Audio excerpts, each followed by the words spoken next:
there's dirt on my hands.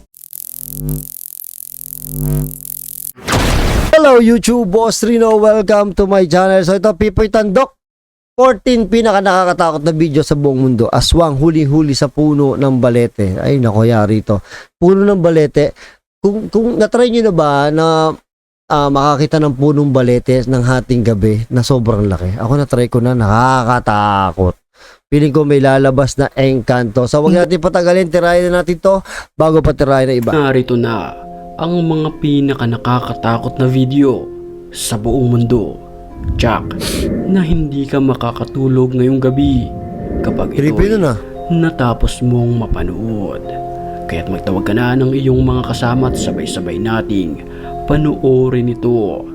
Kaya't kung ready ka na, ano pang hinihintay mo? Tara na! Tara na!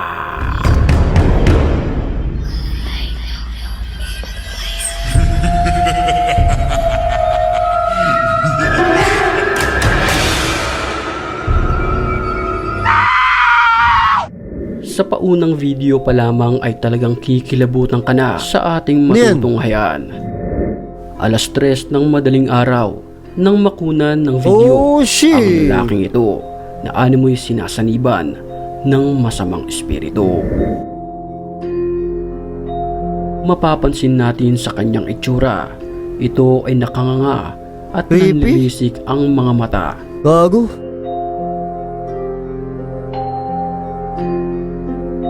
Saka parang ang layo nung mata niya, parang magkalayo talaga. Tingnan niyo, hindi normal. Ang kanyang mga kilos ay para bang isang zombie o di kaya isang aswang na handang manakmal ng taong sasalubong sa kanya. Ang mga tao ay takot na takot habang kinakausap ito.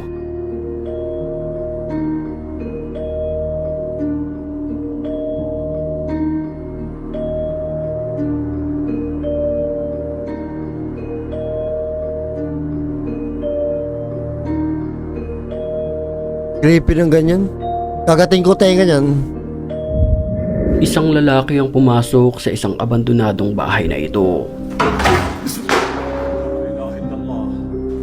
Hindi pa man siya nakakapaglakad, ay may masamang espiritu na agad sa kanya na nagparamdam. ما اسمه شيء في الأرض ولا في السماء وهو السميع العليم حصنت نفسي بلا إله إلا الله Takot yung pali ng camera. لا إله إلا الله. Gamit ang cellphone camera at isang flashlight, bawat sulok ng paligid ay kanyang kinukunan ng video. Ay! لا إله إلا الله.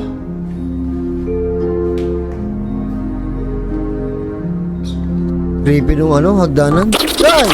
Huling-huli naman sa CCTV na ito ang paggalaw ng isang upuan na kung saan ito ay pinaniniwalaan na pinagalaw ng masamang espiritu.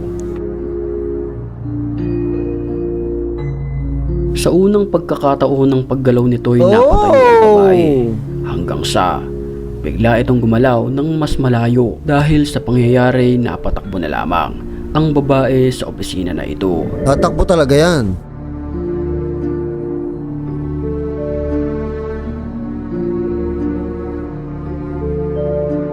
Pero hindi niya alam na may mga espiritu pa na nasa labas. Sa puntong ito ay titigan nating maigi ang videong ito.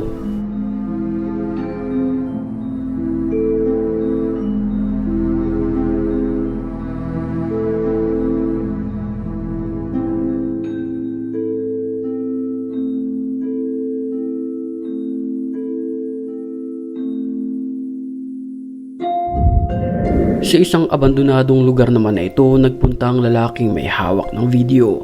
Pero Mukhang maskara to pero baka kulto to sa kanyang pagpunta ay ito ang sasalubong sa kanya. مين انت اللي جاي انا بسم الله الرحمن الرحيم. Isang nakaluhod, itim ang kanyang suot at puti ang kanyang muka na may malaking apoy sa kanyang harapan. Ang harap-harapang na-videohan ng lalaki. خلق لا الوضع هيك. اخوان خلينا نعمل زوم اكثر. انا طفيت الكشاف.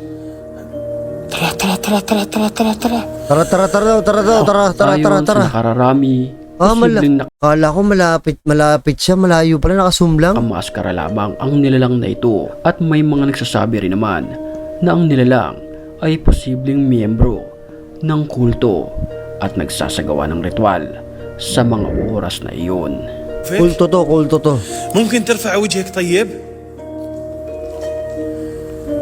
انت مين انت اللي بدك تدليني اليوم على مهمة اللي على مهمة الأمان اللي عجقت أنا يا رفقة الخير، على مهمة السوار على آسف على مهمة الخاتم. Ang malaking tanong, siya ba ay isang normal na tao lamang o di kaya kampon ng kadiliman? Kayo na lamang ang humusga sa videong ito. Ay, susunugin yata ang mukha niya.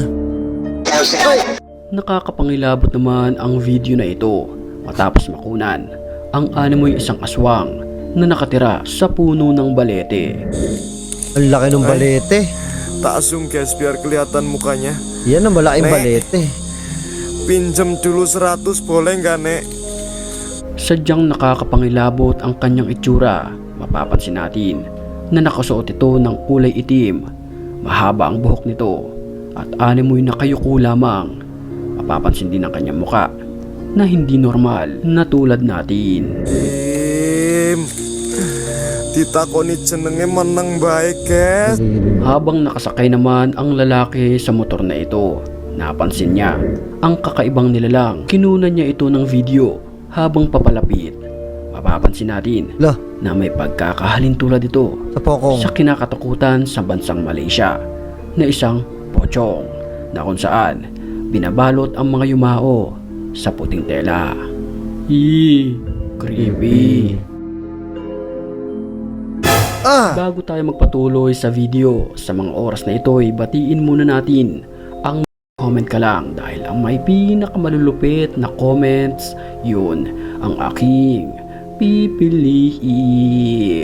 Back to the story. Kuha ang video na ito mula sa isang CCTV ng bahay. Laking gulat ng may-ari nang may makuhanan na animoy isang masamang espiritu. Pansinin natin na ito ay kulay itim na hugis tao ang Asan? naglakad papunta sa ibang bahagi ng bahay. Oo, ano? Talagang nakakapangilabot ang mga ganitong tagpo, lalo na kung CCTV ang nakasaksi nito. Usok lang na korting tao no? Ayup ka. Napatakbo na lamang ang lalaking ito nang harap-harapan niyang mavideohan ang nakakapangilabot na nilalang na ito sa kalsada. Gago, lupit to, no? Parang maskara lang, pero tingnan nyo naman.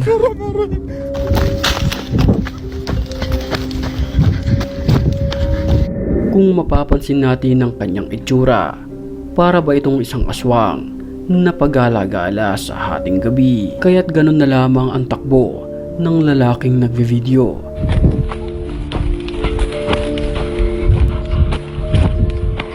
Ay! Huling-huli naman sa CCTV na ito ang isang nakakapangilabot na nilalang. Ito ay mistulang babae na gumagapang. Nakaputi ito, puti ang kanyang muka at mahaba ang kanyang buhok. Mapapansin natin ang kanyang mga mata ay kulay itim na talagang pag nakasalubong mo ito ay kakaripas ka ng takbo pauwi ng bahay. Alam mo yung mga video ni Pipoy Tandok, nakakalibang siya magkwento eh.